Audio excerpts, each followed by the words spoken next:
Oh, by and by, I'm gonna lay down and be alone. Oh, by and by,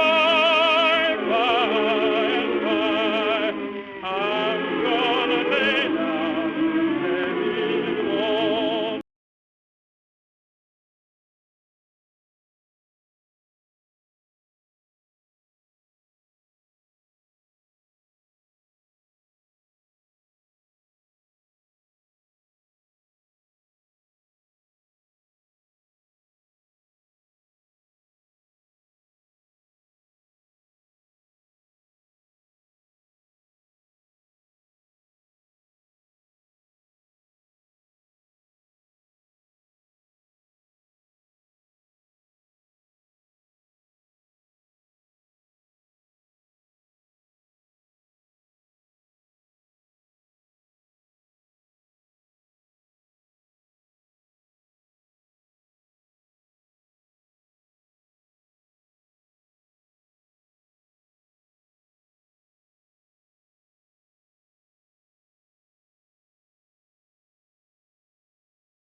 We're inside Frederick.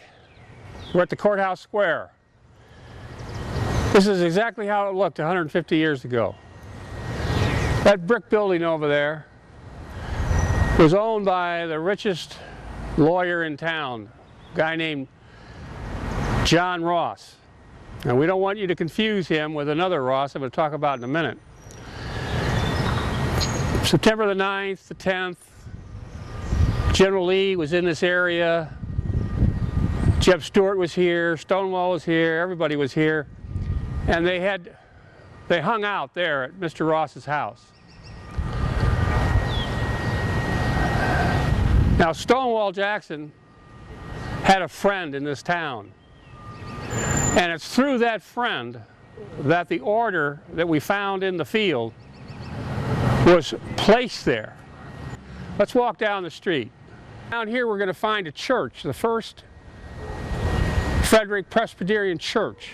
Now we've just come down the street a few feet and you can see that that's the Frederick Church over there on the right, and next to it here is Reverend Ross's house. Now let's continue on a little bit. So what happened? Stonewall Jackson and Reverend Ross had known each other in the early 1850s in Lexington, Virginia. Ross was a pastor in Roanoke, Virginia, and Stonewall was a professor of artillery at the Virginia Military Institute, and they were Presbyterians, and they came together in synods, meetings, general meetings of the faithful, and they became apparently friends.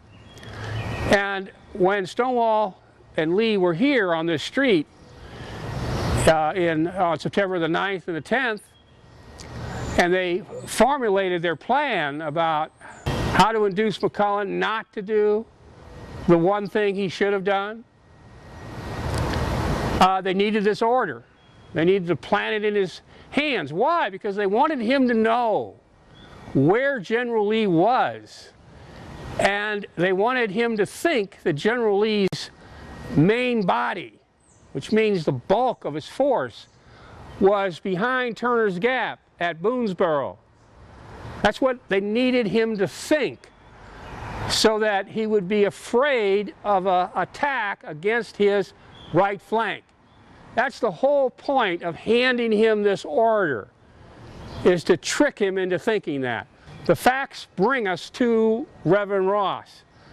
It would have been an easy thing for Reverend Ross, as all these Union troops came into the town and came into the farm fields on the suburbs of the town, along with all the population, all the civilian population that were rushing out with cakes and food and flags and hurrahs, to join that mass of people and just stand there in the field as these soldiers were stacking their arms. He would not have been a threat. They wouldn't even have paid any attention to the man. And when Mitchell had his back turned and Ross simply walked by, he just dropped it on the ground. It had to be, the cigars had to be fresh. To suggest that the package was lost 48 hours earlier in a farm field, to deal with all the dew in the morning, not even mentioning the fact that on the 11th of September the entire day was a rainstorm.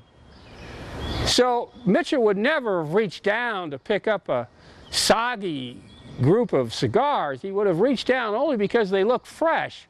And to look fresh, they had to be fresh, which means they had to be laid there not too long before he arrived, like minutes. After the Battle of Antietam,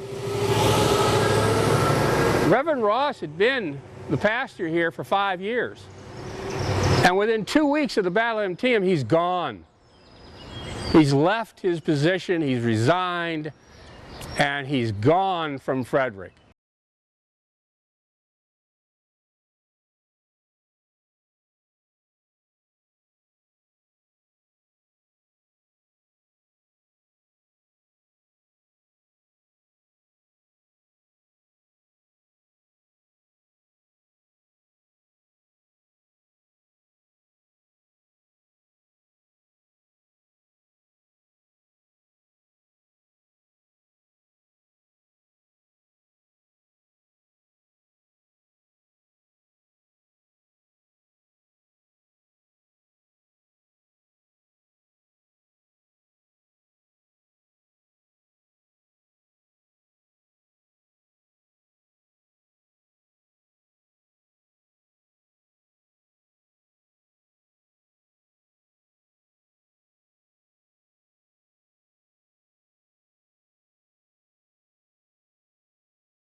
When people think about Civil War artillery, they're usually thinking about 12-pound Napoleons or 3-inch ordnance rifles, field artillery. But thousands of Civil War artillerymen were tasked with manning large guns, like this 10-inch Columbiad at Fort Donelson.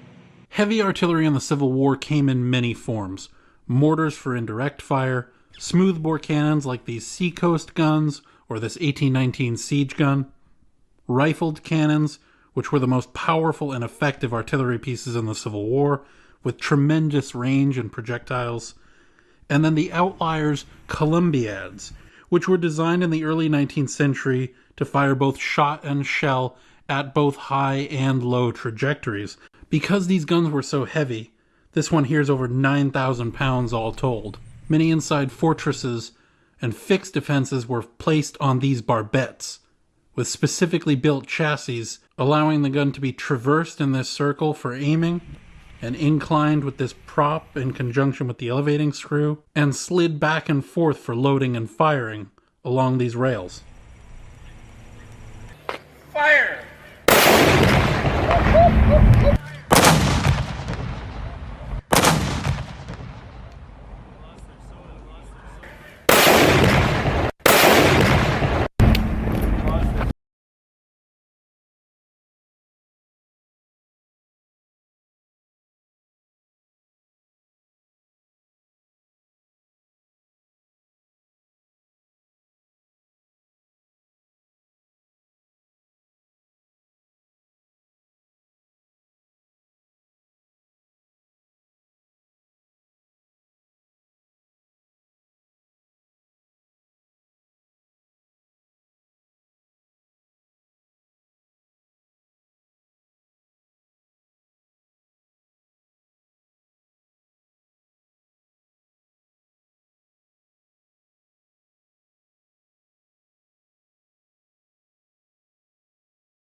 know if you're getting horses up this.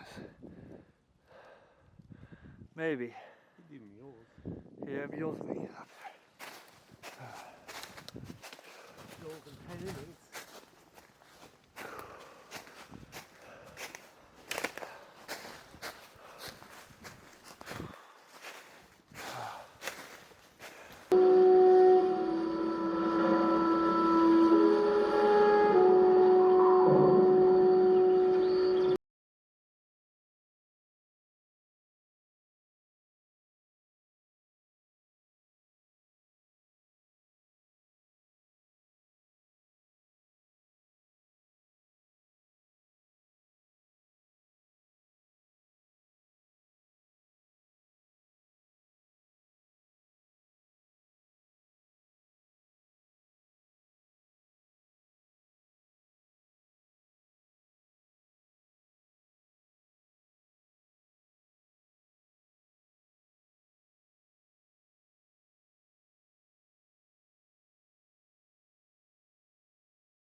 Crockett, Travis and Dickinson, and the others who died in the Alamo.